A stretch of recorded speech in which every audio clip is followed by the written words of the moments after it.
যেহেতু বাংলা মাছ বা অন্যান্য মাছ একটু সময় সাপেক্ষ বিষয়, দীর্ঘ সময় লাগে এটা পরিচর্যা করতে, রেজাল্ট আনতে। সেই ক্ষেত্রে তেলাপিয়া চাষটা, বিশেষ করে এসের তেলাপিয়া যেটা সাকিব অ্যাগ্রোটেকের, এটার গ্রোথ ভালো, দ্রুত সময়ে এটা রেজাল্ট আনা সম্ভব। একজন খামারি চাইলে বছরে 2 থেকে 3 বার সে এটা বিক্রি করে রেজাল্ট আনতে পারে।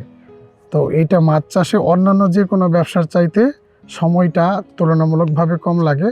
শুধু সাকিব অ্যাগ্রোটেকের যে ম্যানুয়াল দেওয়া আছে, ওদের গাইডলাইন দেওয়া আছে, এবং টাইম টু টাইম এটা ফলো আপ করলেই ভালো একটা রেজাল্ট আনা সম্ভব। সেই ক্ষেত্রে আমি তরুণ উদ্যোক্তা বা যারা পাশাপাশি অন্য কোনো ব্যবসা করতে চায়, চাকরির পাশাপাশি বা অন্য কোনো ব্যবসার পাশাপাশি, তারা নিঃসন্দেহে তার জায়গা থাকলে অল্প পরিসরে হলেও এই এসে তেলাপিয়ার মনোসেক্স তেলাপিয়াটা চাষ করতে পারে। তাহলে আমি আশা করি যে সে ব্যবসায়িকভাবে বা অর্থনৈতিকভাবে অনেকটা লাভবান হবে।